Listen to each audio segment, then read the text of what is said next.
Patuloy pa rin nakakaapekto ang shear line o yung salubungan ng malamig at mainit na hangin na nanggagaling nga po dito sa northeast o hilagang silangan at yung mainit na hangin naman nanggagaling sa silangan o yung tinatawag po nating na easterlies. Itong salubungan ng hangin na to nagdudulot po ng kumpul-kumpul na kaulapan o guhit na mga kaulapan na magdudulot ngayong gabi ng mga pag-ulan lalo na po sa bahagi ng Bicol region at sa may Quezon. Samantalang yung amihan o yung northeast monsoon po natin magdudulot din po ng maulap na kalangitan ngayong gabi na may kasamang hina hanggang saktamtang mga pag-ulan sa bahagi po ng Cagayan Valley, Aurora, pati na rin sa Cordillera Administrative Region.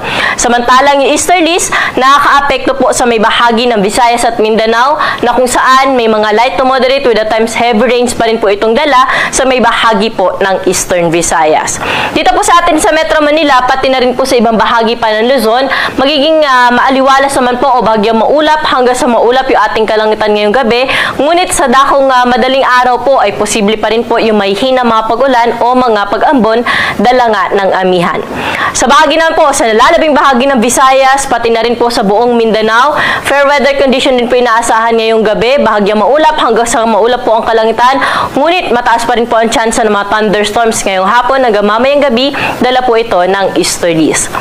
Wala naman tayo minomonitor ngayon na low pressure area o bagyo na posible pong makaapekto sa ating bansa.